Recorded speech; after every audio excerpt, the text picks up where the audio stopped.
रंजनाचा विचार करत होतीस ना? हा त्यांच्याबद्दलच बोलायला गेले होते ह्यांच्याशी, पण हे कामात होते ना. फुला काकू, ओ फुला काकू. हा ये सांगे, इथे स्वयंपाक करत आहे. ये बस. लाले जरा चहा ठेव ग. फुला काकू, श्यामल बद्दल कळलं. तिच्यावर असं झालं, लय वाईट वाटलं ऐकून. ते जामकर साहेबांना तर संशय आहे की कुणीतरी श्यामलला मारले, म्हणून त्यांनी अख्ख्या गावाला पोलीस स्टेशनला बोलवले. अख्ख्या गावाला? आणि ती कशाला? आता खरा आरोपी कोण हे शोध लावण्यासाठी सगळ्यांच्या हाताचं ठसं घेणार आहेत ते. लालीला माहित होतं की, तिनं सांगितलं नाही तुम्हाला? वय ग लाले, हे समजा तुला ठाव होतं मग सांगितलं का नाहीस ग?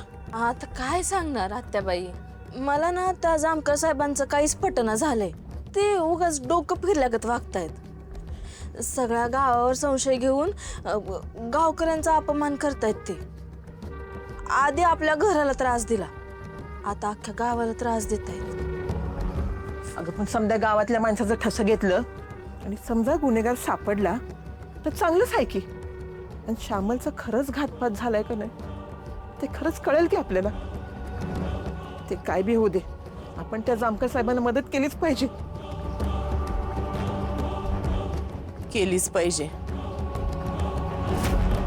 आणि खरंच जर कोणी माझ्या श्यामलचा जीव घेतला असेल ना, तर त्या माणसाला सोडलं नाही पाहिजे. आणि तो जामकर साहेब हे सगळं जर आपल्या चांगल्यासाठी करत असेल तर त्याच्या पाठीमागं खंबीरपणे उभं राहिलं पाहिजे.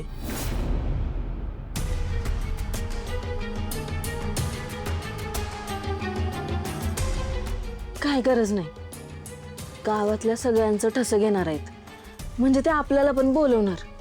इथं आपण कुठल्या दुःखात आहे, आपल्या घरात काय प्रसंग घडलाय हे त्यांना काय माहित नाही का?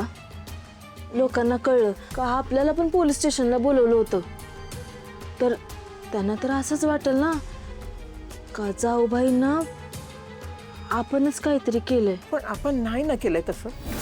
मग आपण जर काही केलंच नाही तर का घाबरायचं आपण? नाहीतर काय, मी माझ्या हातचे ठसे देणार आहे. बघू कोण अडवतंय मला.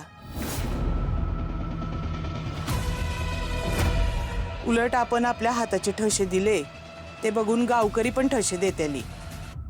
त्यामुळं मी माझ्या हाताचे ठसे पहिलं देणार आहे. माझ्यापासूनच सुरुवात करते. मला तर काय हे पटत नाही फुला आत्या.